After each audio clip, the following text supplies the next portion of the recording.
প্রিয় দর্শক, সবাইকে আমন্ত্রণ জানাচ্ছি এখন টিভির নিয়মিত স্বাস্থ্য বিষয়ক আয়োজন আরোগ্য নিকেতন মনের স্বাস্থ্যে। অক্সিজেন ফার্মা লিমিটেড নিবেদিত এই অনুষ্ঠানে আমি ডাক্তার সাদিয়া সুলতানা রেশমা আপনাদের সাথে আছি। দর্শক, 24শে মে বিশ্বজুড়ে পালিত হয় বিশ্ব সিজোফ্রেনিয়া দিবস। এই উপলক্ষে আমাদের আজকের আলোচনার বিষয় হচ্ছে সিজোফ্রেনিয়া, চিকিৎসা, সহমর্মিতা এবং পুনর্বাসন।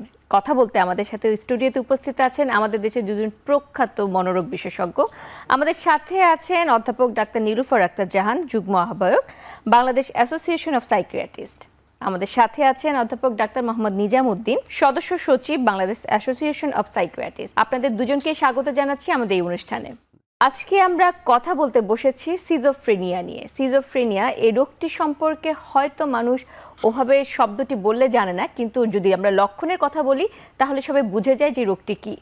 এবং এ নিয়ে আছে অনেক ধরনের কুসংস্কার, আছে অনেক ধরনের সামাজিক বাধা, এবং আমরা আজকে চেষ্টা করব আস্তে আস্তে সেই বাধাগুলো এখান থেকে বের হয়ে আসা যায় সেই বিষয়টি আলোচনায় উঠে নিয়ে আসতে। তো প্রথমেই অধ্যাপক ডাক্তার নীলুফার আক্তার জাহান ম্যাম, আপনার কাছে জানতে চাই এই যে সিজোফ্রেনিয়া রোগটি, এটি আসলে কি? সিজোফ্রেনিয়া মস্তিষ্কের একটি জটিল এবং দীর্ঘমেয়াদী মানসিক রোগ। এই ধরনের অসুখে সাধারণত একজন ব্যক্তির চিন্তা, অনুভূতি এগুলো বদলে যায় এবং তার বাস্তবতা বোঝার ক্ষমতা কমে যায়। তার চিন্তার পরিবর্তনটি এমন হয় যে তিনি ভাবতে থাকেন তাকে কেউ ক্ষতি করতে চাচ্ছে, তাকে কেউ ক্ষতি করছে, তাকে কেউ নজরদারি করছে, তার মোবাইলে বা টেলিভিশনের মাধ্যমে তাকে কেউ বার্তা পাঠাচ্ছে, অথবা তার অনুভূতির পরিবর্তনের মধ্যে যেমন তিনি কানে অদ্ভুত কিছু কথাবার্তা শুনতে পারেন, তিনি অদ্ভুত কিছু দেখতে পারেন, তিনি শরীরে অদ্ভুত ধরনের স্পর্শ পেতে পারেন, অথবা তিনি গন্ধ পেতে পারেন নানা ধরনের, জি, অথবা তিনি কোনো কিছুর স্বাদ পেতে পারেন। এই যে তার অনুভূতির পরিবর্তন, এইটাকে আমরা বলে থাকি হ্যালুসিনেশন। আর তিনি যে অনেকগুলো ভুল বিশ্বাস ধারণ করতে থাকেন, তাকে কেউ নজরদারি করছে, একটু আগে যেগুলো বললাম, এগুলোকে এক কথায় বলে ডিলিউশন। জি, তাহলে প্রধানত একজন ব্যক্তির মধ্যে ডিলিউশন, হ্যালুসিনেশন এগুলো যদি কয়েক সপ্তাহ বা কয়েক মাস ধরে দেখা যায় এবং তার বাস্তবতা বোঝার ক্ষমতা কমে যায়, তাহলে আমরা ধারণা করতে পারি তিনি সিজোফ্রেনিয়া রোগে আক্রান্ত হয়েছেন। আমরা তো এই ধরনের লক্ষণ দেখি অনেক রোগীর মধ্যেই, এবং সাধারণ মানুষের মধ্যেও দেখা যায় হঠাৎ করে এই ধরনের লক্ষণ দেখা যায়। তো কখন গিয়ে আমরা এই সিজোফ্রেনিয়া রোগটিকে চিহ্নিত করব, তার আগে একটু জানতে চাই, আজকে যেহেতু বিশ্বজুড়ে পালিত হচ্ছে বিশ্ব সিজোফ্রেনিয়া দিবস, তো সেই দিবসের তাৎপর্যটা কি? আন্তর্জাতিকভাবে যেমন বিশ্ব স্বাস্থ্য সংস্থা বা অন্যান্য আন্তর্জাতিক যে ক্লাসিফিকেশন সিস্টেম আছে, সেখানে আমরা মানসিক রোগের প্রকারভেদ, উপপ্রকারভেদ সব যদি একত্র করি তাহলে প্রায় 3 শতাধিক অসুখ আছে। এই 3 শতাধিক অসুখের মধ্যে সিজোফ্রেনিয়া অন্যতম জটিল এবং দীর্ঘমেয়াদী রোগ। এবং এই রোগ নিয়ে সমাজে নানা ধরনের কুসংস্কার, স্টিগমা, আরও নানা কিছু রয়েছে। এই সচেতনতা দিবস পালনের মাধ্যমে আমরা এই রোগীদেরকে তাদের কুসংস্কার, স্টিগমা, আরও নানা কর্মকাণ্ডের মাধ্যমে আমরা এই রোগীদেরকে স্বাভাবিক জীবনে ফেরত আনতে পারি। তাহলে আমরা যদি একটু দেখি যে সিজোফ্রেনিয়ার ক্ষেত্রে কি কি ধরনের কুসংস্কার রয়েছে। জি, আমরা নিয়ে একটু কথা বলবো। তো তার আগে অধ্যাপক ডাক্তার মোহাম্মদ নিজাম উদ্দিন স্যার, আপনার কাছে একটু জানতে চাই, সিজোফ্রেনিয়া দিবস পালিত হচ্ছে, নিশ্চয়ই দিবসটির ব্যাপারে কিছু কিছু কাজ আপনারা করছেন, আপনারা বাংলাদেশ অ্যাসোসিয়েশন অফ সাইকিয়াট্রিস্ট থেকে আসছেন, তো আমাদের দেশে এতটা গুরুত্বপূর্ণ কেন? সিজোফ্রেনিয়া দিবস শুধু সিজোফ্রেনিয়া না, যে কোনো দিবস প্রতিপালনের আসলে মূল উদ্দেশ্য থাকে জনসচেতনতা বৃদ্ধি। এবং জনসচেতনতা বৃদ্ধির ক্ষেত্রে যে বিষয় নিয়ে বা যে বিষয়ে দিবসটা পালিত হয় সেই বিষয়ের উপরে গুরুত্ব দেওয়া হয়। যেমন আজকে আমরা সেই 24শে মে বিশ্ব সিজোফ্রেনিয়া দিবস পালন করছি। এখানে সিজোফ্রেনিয়া সম্পর্কে সচেতনতা বৃদ্ধি করা, তো সেই সচেতনতা বৃদ্ধি করার মধ্যে যেখানে আপাই একটু আগেই বলছেন যে কুসংস্কারকে দূর করা, অসুখটাকে কিভাবে শনাক্ত করবে, কিভাবে লোকজন অসুখটাকে বুঝবে এবং তার জন্য কি ধরনের চিকিৎসা বা পদক্ষেপ নেওয়া যাবে, সেই সব বিষয়গুলো জনসাধারণকে কিভাবে আমরা জনসাধারণকে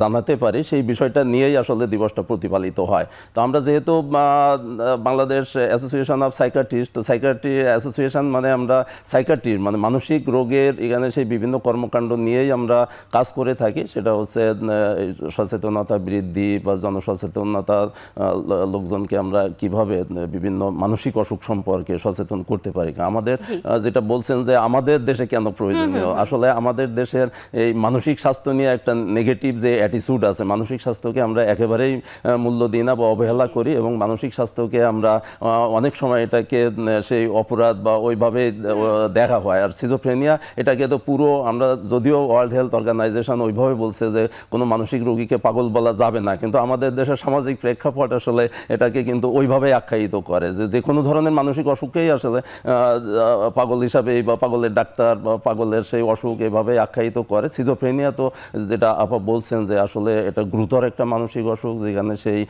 তার বোঝার ক্ষমতা থাকে না, তার সেই আচরণ বলেন, কথাবার্তা বলেন, সব কিছু আসলে স্বাভাবিকতার বাইরে চলে যায়।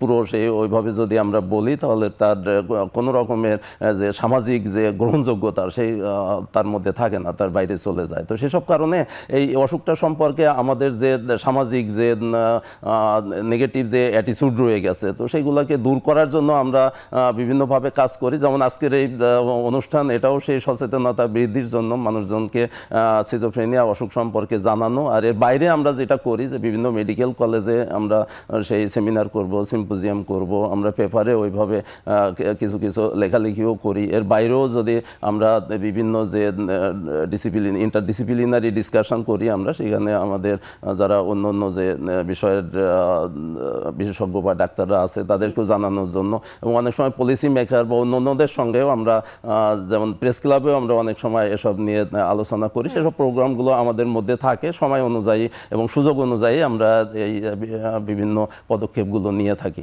জি, আপনি বলছিলেন যে বিশ্ব স্বাস্থ্য সংস্থার কিছু কথা আছে, যেমন হচ্ছে পাগল বলা যাবে না, যেমন এই রোগটি সম্পর্কে সচেতনতা আরও বৃদ্ধি করতে হবে এবং সেই ক্ষেত্রে আপনারা কাজ করছেন। কিন্তু তারপরও বাস্তব কথা হচ্ছে সাধারণ মানুষ কিন্তু এই রোগীগুলোকে ভালো চোখে দেখে না এবং অনেক ক্ষেত্রে বুঝতেও পারে না যে রোগটি আসলে কীরকম এবং তাদেরকে চিকিৎসার জন্য যথাযথভাবে নিয়েও যাওয়া হয় না। তো সেই প্রেক্ষাপট থেকে একটু জানতে চাই, এই ধরনের রোগী আসলে আমাদের দেশে কীরকম, পরিসংখ্যানটা কীরকম? না, পরিসংখ্যানটা তো একেবারেই কম না। মানসিক অসুখ আমাদের যে বিভিন্ন সময় আমাদের যে ন্যাশনাল বা জাতীয়ভাবে সার্ভে করা হয়েছে, সেসব সার্ভেতে আমরা মোটামুটি যেভাবে দেখি যে সেই 0.3 to 7% এরকম একটা পার্সেন্টেজ চলে আসে যে, তো যে কারণে সেই হিসাবে আমরা যদি একেবারে গড় পর্দায় এটা প্রিভ্যালেন্স ওইভাবে যদি আমরা ডাক্তারি ভাষায় বলি যে আসলে ইনসিডেন্সটা একটু কম হলেও প্রিভ্যালেন্সটা বেশি। কারণ সিজোফ্রেনিয়া একটা ক্রনিক অসুখ, যেটা আপনি বলছেন, যেটা একবারে হলে ডায়াবেটিসের মতোই অনেকটা, যে একবার হলে আসলে এটা চলতে থাকে, চিকিৎসা চালাইতে হয়। তো যে কারণে ইনসিডেন্সটা কম হলেও এটা প্রিভ্যালেন্স দেখা যায় যে বেড়ে যায়। তো সেই হিসাবে আমরা যদি প্রিভ্যালেন্স হিসাবে বলি তো গড় পর্দায় 1% সেই লোক আমাদের সিজোফ্রেনিয়া অসুখে ভুগছে বা আক্রান্ত হয়ে আছে। সেই হিসাবে আমরা যদি ওইভাবে বলি আমাদের 18 কোটি সেই লোক যদি হয়, তা 18 লক্ষ সিজোফ্রেনিয়ার লোক আমাদের বাংলাদেশে সাফার করছে। কম নয়, অনেক বেশি বলা যায়। একেবারে কম না, কারণ মোটামুটি একটা পার্সেন্টেজ খুব বেশি হিসাবেই আছে। জি, ধন্যবাদ অধ্যাপক ডাক্তার নীলুফার আখতার ম্যাম। আমরা সবসময় শুনি যে কোনো রোগের পিছনে কোনো না কোনো কারণ আছে। সিজোফ্রেনিয়া রোগটি অনেকেই বলে যে এটি বংশে থাকলে হবে, একজনের হলে তার পরবর্তী যে বংশের ধারা আছে তার মধ্যে চলে আসবে। ব্যাপারটি কতটুকু বাস্তবসম্মত এবং এর পাশাপাশি আরও কি কোনো কারণ আছে কিনা সেই ব্যাপারগুলো একটু জানতে চাই। অনেকগুলো কারণ মিলেমিশে নানান ক্রিয়া প্রতিক্রিয়া করেই শেষ পর্যন্ত এই অসুখটি দেখা দেয়। তো আমরা এই কারণগুলোকে আমরা ঝুঁকি বলতে পারি এবং এই ঝুঁকিকে আমরা 3 ভাগে ভাগ করতে পারি: বায়োলজিক্যাল বা জৈবিক ঝুঁকি, মানসিক বা সাইকোলজিক্যাল ঝুঁকি, সোশ্যাল বা পরিবেশগত ঝুঁকি।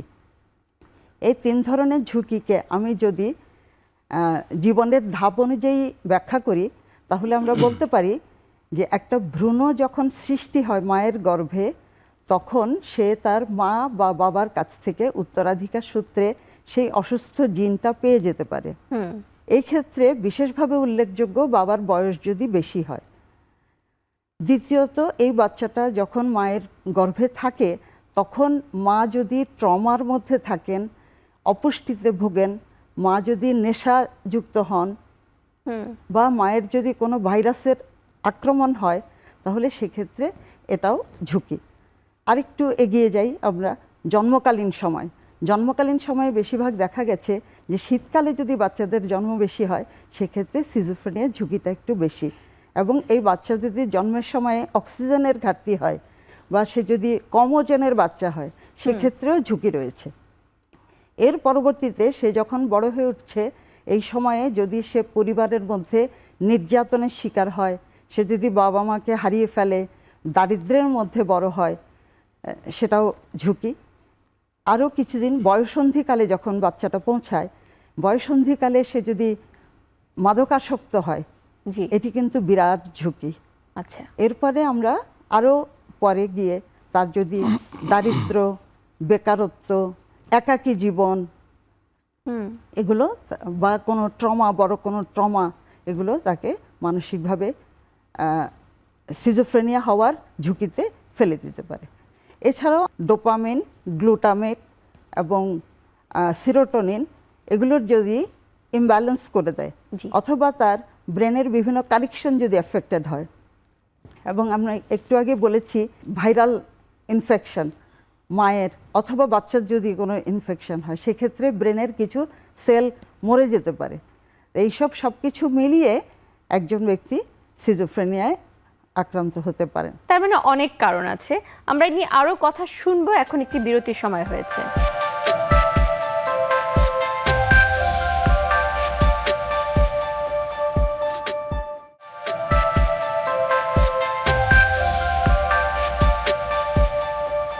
প্রিয় দর্শক, বিরতির পর আবারও আমন্ত্রণ জানাচ্ছি এখন টিভি নিয়মিত স্বাস্থ্য বিষয়ক আয়োজন আরোগ্য নিকেতন মনের স্বাস্থ্যে। আজকে আমরা কথা বলছি সিজোফ্রেনিয়া নিয়ে।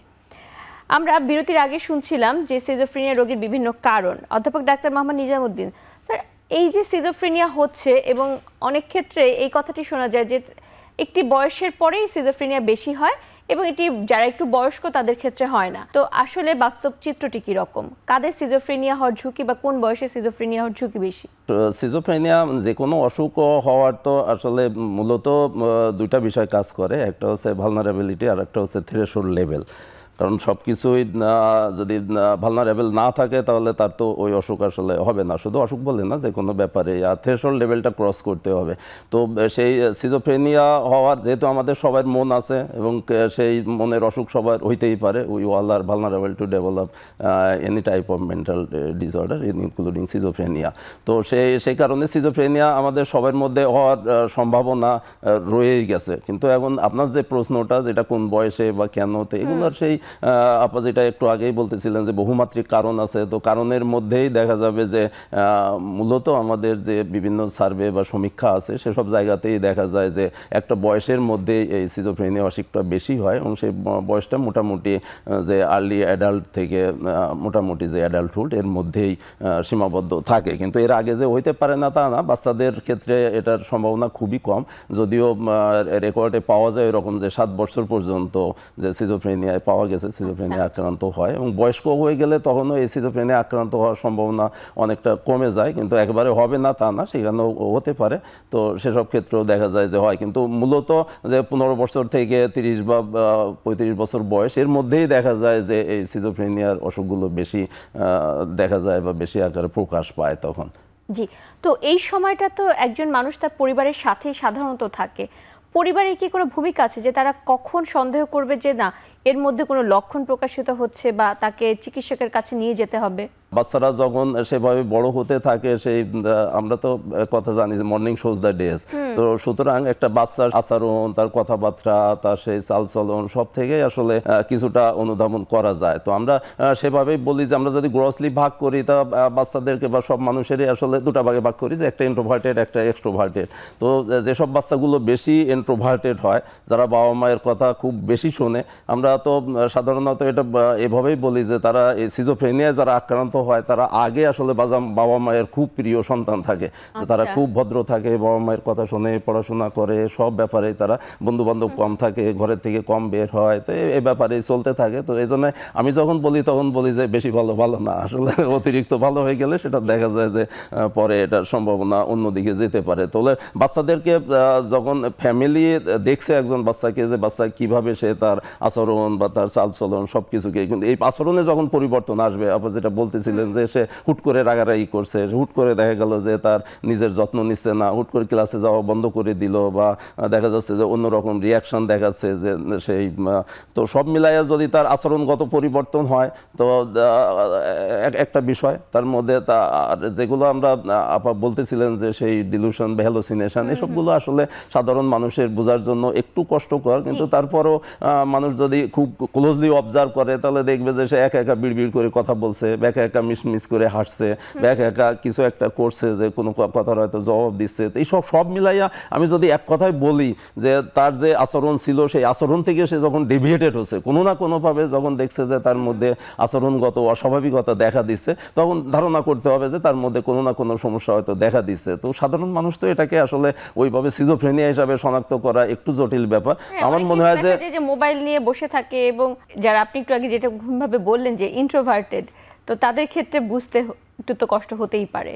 না, কষ্ট হলেও তো তার যে স্বাভাবিক কর্মকাণ্ড, যে যতক্ষণ পর্যন্ত সে অসুখে আক্রান্ত না হচ্ছে ততক্ষণ তো সে তার স্বাভাবিক কাজকর্মগুলো করছে, সে গোসল করছে, সে খাচ্ছে, সে পড়াশুনো করছে, ক্লাসে যাচ্ছে, তার সেই যে হোমওয়ার্ক থাকে সেগুলো সে করছে। কিন্তু যখন অসুখের দিকে ধাবিত হবে তখন সে এই কাজগুলো থেকে দূরে সরে যাবে। সে দেখা যায় যে গোসল সময় মতো করছে না, সে দেখা যায় খাওয়া দাওয়া ঠিক মতো করছে না, সে নিজের যত্ন ঠিক মতো নিচ্ছে না, ক্লাসে ঠিক মতো যাচ্ছে না, পড়াশুনো ঠিক মতো ওইভাবে করছে না, হঠাৎ করে দেখা যাবে যে রাগ দেখাচ্ছে বা অন্য রকমের যে সেই রিয়াকশন দেখাচ্ছে।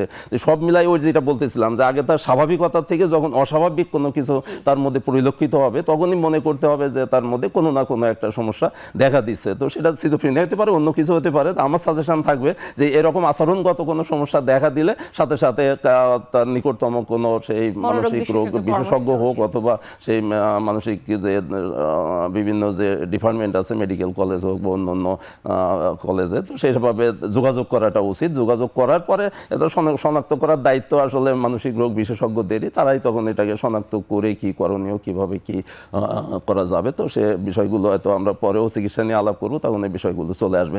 কিন্তু একটা কথাই শুধু বলা যে যদি তার আচরণগত সমস্যাগুলো যে স্বাভাবিকতা থেকে অস্বাভাবিকতার দিকে ধাবিত হয় তখনই মনে করতে হবে যে কিছু না কিছু একটা তার মধ্যে ঘটছে, এবং তখনই সেটার জন্য আমার মনে হয় যে মানসিক রোগ বিশেষজ্ঞ বা মানসিক রোগ বিভাগে যোগাযোগ করে সেটা। আরেকটি কথা একটু জানতে চাই, আমরা শুনি এবং আমরা নাটকেও এরকম দেখেছি, সিনেমাতেও দেখেছি যে এটার সাথে ঋতুর একটা সম্পর্ক আছে, যে শীতকালে পাগলের উত্তাপ বাড়ে, আবার হচ্ছে গিয়ে গরমে ঠিক হয়ে যায়, এবং তাহলে চিকিৎসা নেওয়ার কি প্রয়োজন, এরকম একটি প্রশ্ন বা এরকম একটি কথা অনেক প্রচলিত আমরা দেখেছি। ব্যাপারটি আসলে কি? না, আমরা যেহেতু এখানে আসলে তিনজনই তো ডাক্তার, তো আমরা কিন্তু যখন স্টুডেন্ট তখন থেকেই আসলে অনেকটাই শিখে আসছি যে সেলফ লিমিটিং ডিসঅর্ডার বা ডিজিজ বলে কিছু কথা আছে, তাই না? যেমন ভাইরাল ডায়রিয়া চিকিৎসা দিলেও যা না দিলেও তো একসময় ভালো হয়ে যায়, তার যে ভাইরাল ফিভার এসবগুলো ভালো হয়ে যায়। তো আমাদের মানসিক অসুখের মধ্যে কিছু যে সিজোফ্রেনিয়া আসলে ওইভাবে ভালো হয় না, কিন্তু এর আরেকটা অসুখ আছে যেটাকে আমরা মুড ডিসঅর্ডার বলি, মেনিয়া বলি বা ডিপ্রেশন বলি। ওই অসুখটা আসলে কিছুটা সেলফ লিমিটিং, আমরা যদি চিকিৎসা নাও করি তো একসময় দেখা যায় যে ওটা যে অসুখের কোর্স অনুযায়ী ভালো হয়ে যায়। তো সেসব ক্ষেত্রে হয়তো এই প্রশ্নগুলো চলে আসতে পারে। আর যে প্রশ্নটা বললেন যে সিজনাল, কিছু অসুখ এরকম সিজনে আসলে হয়, তো সেটা হইতেই পারে, বিভিন্ন রকমের কারণ থাকে, আমরা ওটাকে সিজনাল সেই অ্যাফেক্টিভ ডিসঅর্ডার বলি বা সিজোফ্রেনিয়া বলি, সেইভাবেই কিছুটা আসলে ওইভাবে শনাক্ত করা হয়। কিন্তু সব অসুখ যে সবসময় যে ওই একই সময় হবে এরকম না, এটা যে কোনো সময় হইতে পারে, কিন্তু কোনোটা হয়তো সিজনের কিছুটা হয়তো প্রভাব থাকতে পারে। জি, ধন্যবাদ অধ্যাপক ডাক্তার নীলুফার আক্তার।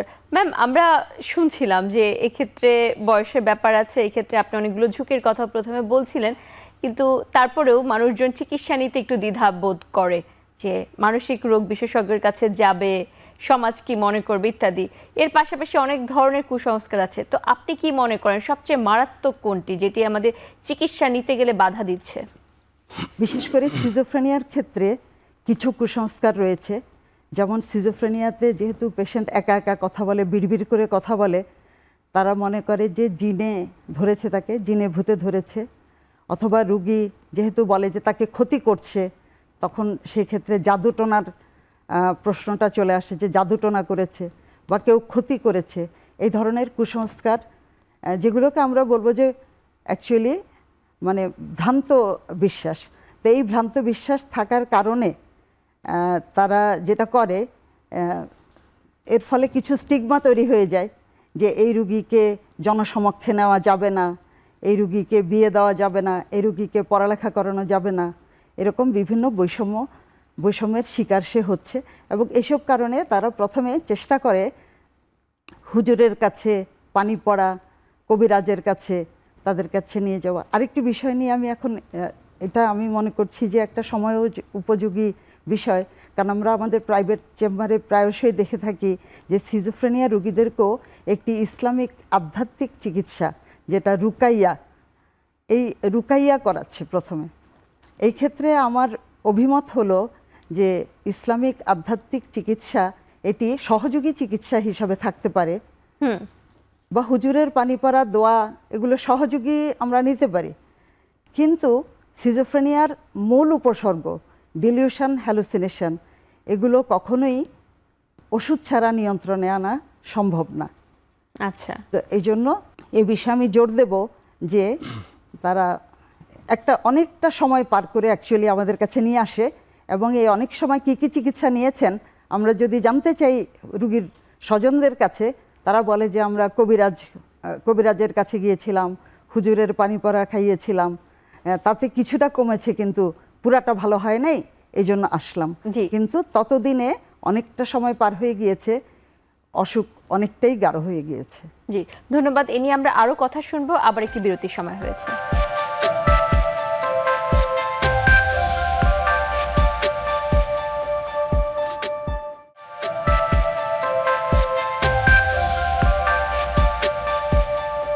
প্রিয় দর্শক, বিরতির পর আবারও আমন্ত্রণ জানাচ্ছি আরোগ্য নিকেতন মনের স্বাস্থ্যে। আজকে আমরা কথা বলছি সিজোফ্রেনিয়া নিয়ে। অধ্যাপক ডাক্তার মোহাম্মদ নিজামুদ্দিন, আমরা শুনছিলাম যে অনেক ধরনের কুসংস্কার কাজ করে, এবং এই রোগটি যেহেতু দীর্ঘমেয়াদী রোগ, তো প্রশ্ন থাকেই সেটি এই রোগটি ভালো হচ্ছে না এবং ঔষধ ছাড়া ভালো হচ্ছে না। কিন্তু মাঝে মাঝে এমন কি হয় কিনা যে রোগীর মধ্যে কোনো উপসর্গ নেই, রোগীকে মোটামুটি একদম সম্পূর্ণ সুস্থ অবস্থায় দেখা যাচ্ছে, কিন্তু আসলে সে সুস্থ নয়। এই ব্যাপারগুলো কি যারা আত্মীয় আছে তারা কি বুঝতে পারবে কিনা? সব সময় যে রোগী একেবারেই যে লক্ষণগুলো আছে সবগুলো নিয়েই প্রকাশ করবে তা না। আমাদের এই অসুখের তো মূলত যে অনেকগুলো যে লক্ষণ নিয়ে যে প্রকাশ পেতে পারে, তার মধ্যে যেটা বললেন যে সেই হ্যালুসিনেশন বা ডিলুশন সবসময় যে ও প্রকাশ করবে এমন না, ওর ভিতরে ভিতরে এটা তৈরি হতে থাকে। তো সেজন্যই কিন্তু খুব ক্লোজলি অবজার্ভ করলে তার আচরণগত কোনো না কোনো পরিবর্তন আসলে লক্ষ্য করা যায়, কিন্তু সেই আত্মীয় স্বজন ওইভাবে হয়তো যদি অবজার্ভ না করে তো নেগেটিভ সিমটম বলে যে এগুলোকে, নেগেটিভ সিমটমসগুলো তো অনেক পরে আসে, অনেক সময় পজিটিভ থেকে নেগেটিভ আসে বা সরাসরি নেগেটিভ সিমটমস নিয়ে চলে যায়। তো সেই নেগেটিভ বিষয়গুলো এগুলা তো আত্মীয় স্বজন অবজার্ভ করতে পারবেই যে তখন তো সে সোশ্যালি উইথড্রয়াল হয়ে যাচ্ছে, কারণ তার যে ফাংশনটা ছিল পারিবারিকভাবে, সামাজিকভাবে বা কর্মক্ষেত্রে, সেই কর্মকাণ্ডগুলো পুরোটাই বাধাগ্রস্ত হয়। নেগেটিভ হলে সে তখন নিজেকে আসলে গুটায় নেয়, যে দেখা যায় যে লোকজনের সাথে মিশছে না, পরিবারের লোকজনের সাথে হোক, বাইরের লোকজনের সাথে মিশছে না, সে বাইরে যাচ্ছে না, বা আগে যে কাজকর্মগুলো করতো সেই কাজকর্মগুলো থেকে সে নিজেকে দূরে সরাই নিছে, নিজের যত্ন তো সে নেয়ই না, সেভাবেই চলে আসে। কারণ আমরা এর আগেও যদি যারা একটু আর কি বয়স্ক বা পেপার টেপার পড়ে, আমাদের জাতীয় স্মৃতিসৌধের যিনি স্থপতি ছিলেন মইনুল হোসেন, তো উনি একসময় নেগেটিভ সিজোফ্রেনিয়া আক্রান্ত হয়েছিলেন, এবং ওনার যে এই সেগুনবাগিচার যে বাড়িতে আসলে একেবারে ঘরের মধ্যে মোমবাতি জ্বালায় বসেছিলেন, সেখান থেকে তাকে বের করে এনে তাকে কতটা চিকিৎসা বা কিছু হয়তো হয়তো সেইভাবে করা গেছিল। নেগেটিভ সিমটমস হলে বোঝা যায়, আলটিমেটলি এটা বোঝা যায়। কিন্তু আপনি যেটা বলছেন যে এটা যদি সেই শুরুতে যদি ডিলুশন বা হ্যালোসিনেশন ওইভাবে ভিতরে ভিতরে তৈরি হতে থাকে, তো এটা অনেক সময় বুঝতে সময় লেগে যায়, যতক্ষণ পর্যন্ত এটা প্রকাশ না পাচ্ছে বা ওই ধরনের আচরণগত না দেখাচ্ছে, যে সেই কারণে যে সে সময় হয়তো কিছুটা তাদের জন্য সমস্যা হতে পারে। কিন্তু কোনো না কোনো সময় এটা প্রকাশ পেয়ে যায় তার আচরণে, কথাবার্তায়, তার সেই ভাবভঙ্গিতে। একটু ক্লোজলি অবজার্ভ করলে এটা আসলে পাবে। সাধারণ মানুষ কিন্তু একটা ধারণা করে যে সিজোফ্রেনিয়া রোগী মানে সহিংস হবে, সে আক্রমণ করবে বা রাস্তায় বের হয়ে কিছু না কিছু খারাপ কাজ করবে। তো ব্যাপারটি কি আসলে সত্য?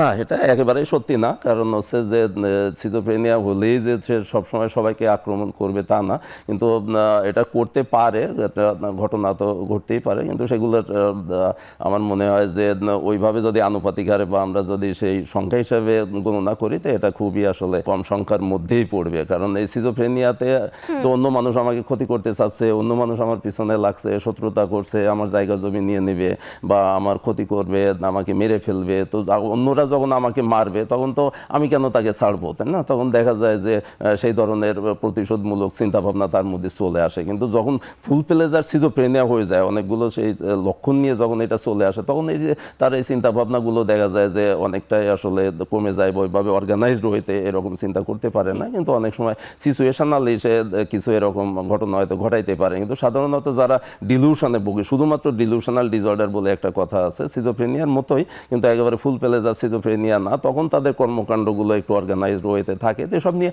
অনেক কথা আছে, সেই ম্যাগনটেন্স রুল আছে বা আমাদের সেই ডিমিনিশড রেসপন্সিবিলিটি আছে, যে সেসব জায়গাতে বয়ে চলে আসে যে যখন এরকম পাগলামির এটা চলে আসে। তো আমি আমার প্র্যাকটিক্যাল জীবনে এইভাবে তো প্রতিদিনই তো সিজোফ্রেনিয়া রোগী অনেক দেখা হয়, কিন্তু একেবারে এরকম যখন তখন ভায়োলেন্স করছে এরকম খুব কমই দেখা গেছে। দুই একটা হিস্ট্রি হয়তো এরকম আছে যে আমার এক রোগী ছিল যে ওরকম তার ভাইদেরকে মনে করতো শত্রু হিসাবে, যে জায়গা জমি সব তারা নিয়ে নিছে বাবার কাছ থেকে, তাকে ভাগে টাকে কিছু দিবে না। একদিন হঠাৎ করে ভাই খাবার টেবিলে খাওয়া দাওয়া খাচ্ছে, ও হঠাৎ করে কোনো কিছু বলা নাই গিয়ে ভাইয়ের মাথায় আসলে সেই বড় রড দিয়ে আঘাত করছে, ভাই ওখানেই টেবিলেই আসলে স্পট ডেড হয়ে গেছে। তো এরকম ঘটনা খুব কম ঘটে। একেবারে সব সিজোফ্রেনিয়ায় যে ভায়োলেন্ট হবে বা সব সময় যে মারামারি করবে বা ই করবে তা না, কিন্তু আচরণগত সমস্যা তাদের মধ্যে কিছুটা থাকে আর কি, যে ভাবভঙ্গিতে মনে হয় যে না হয়তো কিছু একটা করে ফেলবে। কিন্তু মূলত যদি আমরা তাদেরকে ম্যানেজ করে নিয়ে চলি এবং ফ্যামিলির সেই লোকজন যদি ওইভাবে ম্যানেজ করে নিয়ে চলে, তাহলে সবসময় আসলে এরকম দুর্ঘটনা ঘটায় না বা ঘটে না। জি, ধন্যবাদ doctor Nilufar Akhter ma'am. Schizophrenia রোগীর চিকিৎসার ক্ষেত্রে একটু আসি। চিকিৎসার ক্ষেত্রে দেখা যায় বিশেষ করে গ্রাম অঞ্চলে বা এরকম অনেক জায়গাও আছে যে রোগীকে আপনি একটু আগে যেটা বলছিলেন যে বাইরে বের হতে দিচ্ছে না, স্বাভাবিক যে জীবনযাপন তার মধ্যে অভ্যস্ত করাচ্ছে না, এবং অনেকেই দেখা যায় তাকে ঘরের মধ্যে এমনকি শিকল দিয়েও বেঁধে রাখছে। তো ব্যাপারটি আসলে তার চিকিৎসার ক্ষেত্রে কতটুকু বাধা তৈরি করছে? অবশ্যই চিকিৎসার ক্ষেত্রে অনেক বাধাই তৈরি করছে। কারণ সিজোফ্রেনিয়া হচ্ছে, আমরা সিজোফ্রেনিয়ার সাথে ডায়াবেটিসের সাথে তুলনা করতে পারি।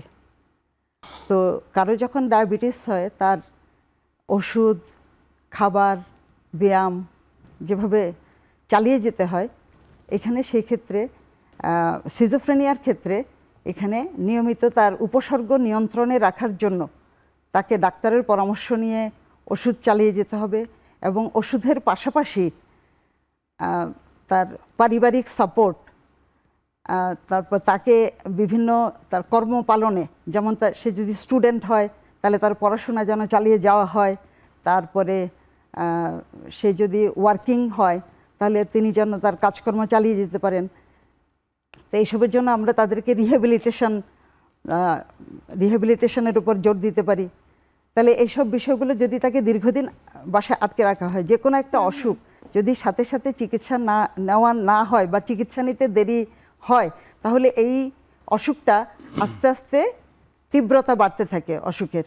এবং পরবর্তীতে দেখা যাচ্ছে যে ওষুধ দিলেও ওষুধে প্রথম তার চিকিৎসায় রেসপন্স হচ্ছে না, জি, এবং বেশি মাত্রার ওষুধ লাগতে পারে, উচ্চমাত্রার, এবং সিমটম কন্ট্রোলে আনতে গিয়ে দীর্ঘ সময় লেগে যেতে পারে। এছাড়াও এমন হতে পারে যে সব সিমটম আমরা নিয়ন্ত্রণও করতে পারলাম না। জি, তাহলে দেরি করলে আস্তে আস্তে আমরা এক কথায় বলতে পারি যে চিকিৎসায় দেরি করলে এই বিপদ সিজোফ্রেনিয়াটি যেটি আমরা যথাসময়ে চিকিৎসা করে স্বাভাবিক জীবন দিতে পারতাম, সেই সিজোফ্রেনিয়ায় ট্রিটমেন্ট রেজিস্ট্যান্ট সিজোফ্রেনিয়ায় পরিণত হয়। আমরা এই নিয়ে আরও কথা শুনবো, আবার একটি বিরতির সময় হয়েছে।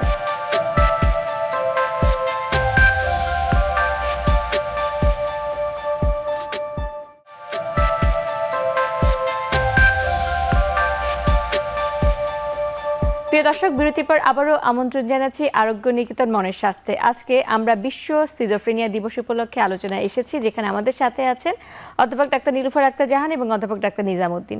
ডাক্তার নিজামুদ্দিন, আমরা সিজোফ্রেনিয়া চিকিৎসা নিয়ে অনেক কথা শুনছিলাম। চিকিৎসার মধ্যে কি কি আছে, কি কি করতে হবে এবং কি কি করতে হবে না? চিকিৎসা কি কি করতে হবে না, তো চিকিৎসা তো করতেই হবে। চিকিৎসা করার জন্য হয়তো কিছুটা বলছেন যে এটা চিকিৎসার সেই বিভিন্ন ভাগ থাকে। আমরা যদি সেইভাবে বলি তো বায়োলজিক্যাল ম্যানেজমেন্ট আছে, এরপরে সাইকোলজিক্যাল আছে, সোশ্যাল আছে। আমরা গ্রসলি যদি তিনটি ভাগে ভাগ করে ফেলি, তো বায়োলজিক্যাল মানে একসময় সিজোফ্রেনিয়া, তো এসব নিয়ে অনেক সেই তত্ত্বকথা আছে যে এটা সেই জিন পরি এসবেরই একসময় ওয়েস্টার্ন কান্ট্রিতেও এগুলো নিয়ে আলোচনা হতো, কিন্তু আলটিমেটলি দেখা গেছে যে না, আসলে সেভাবে কিছু নাই। এখান থেকে পরিবর্তন হইতে হইতে এখন মূলত যে বায়োলজিক্যাল যে বেসিস, তার উপরে খুব গুরুত্ব দেওয়া হচ্ছে, যে এটা বায়োলজিক্যাল বেসিসে দেখা যাচ্ছে। আপা যেটা শুরুতে একবার বলেছিলেন যে বায়োকেমিক্যাল যে নিউরো ট্রান্সমিটার আছে আমাদের, সেখানে অ্যাবনর্মালিটি হয়। আমাদের ব্রেনের বিভিন্ন পরীক্ষা নিরীক্ষায় দেখা যায় যে ব্রেনের আকৃতি হোক, সেখানে যে সালসাই আছে, জাইরাস আছে, সব মিলাইয়া কিছু না কিছু পরিবর্তন দেখা যায় সিজোফ্রেনিয়া রোগীদের। এবং সব মিলাইয়া বায়োলজিক্যাল বেসিস আছে, এবং তার বাস্তব প্রমাণ হচ্ছে যে আমরা ওষুধ দিলে দেখা যায় এই অসুখের লক্ষণগুলো দূর হয়। তার মানে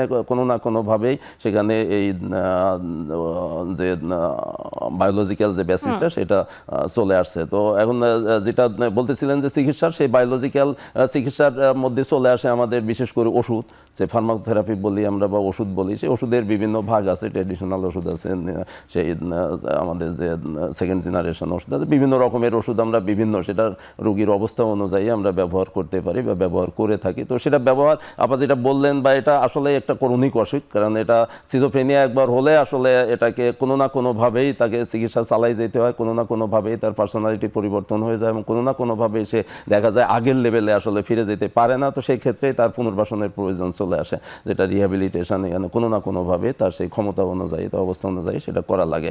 তো সেই কারণে ওষুধ তো অবশ্যই তাকে সেই চিকিৎসা দিয়ে যাইতে হইব। সাইকোলজিক্যাল ব্যাপারে চিকিৎসা, সেখানে অ্যাক্টিভ অবস্থাতে তো তার ইনসাইট থাকে না, বোঝার ক্ষমতা থাকে না। সিজোফ্রেনিয়ার রোগীরা সবসময় অস্বীকার করে যে আমার তো কোনো অসুখ নাই, আমি ডাক্তারের কাছে কেন যাব, আমি ওষুধ কেন খাবো, আমি তো ভালো আছি। তো সেই কারণে সাইকোলজিক্যাল চিকিৎসা এই পর্যায়ে খুব একটা কাজে আসে না। কিন্তু যখন চিকিৎসার ফলে এই লক্ষণগুলো চলে যায়, তার বোঝার ক্ষমতাটা ফিরে আসে, তখন দেখা যায় যে তার মধ্যে হতাশা চলে আসে, বা তখন সে অতীত নিয়ে চিন্তা করে দেখা যায় যে সে আফসোসে ভোগে। তো তখন তাকে কিছুটা যে এই থেরাপি দেওয়া যায়, বা তার এখান থেকে যতটা পারা যায় তাকে ফাংশনিং করা যায়। সোশ্যাল যে ইফেক্টটা বললেন, যে সোশ্যালি এখানে সেই অসুখকে অসুখ হিসাবে নিতে হবে।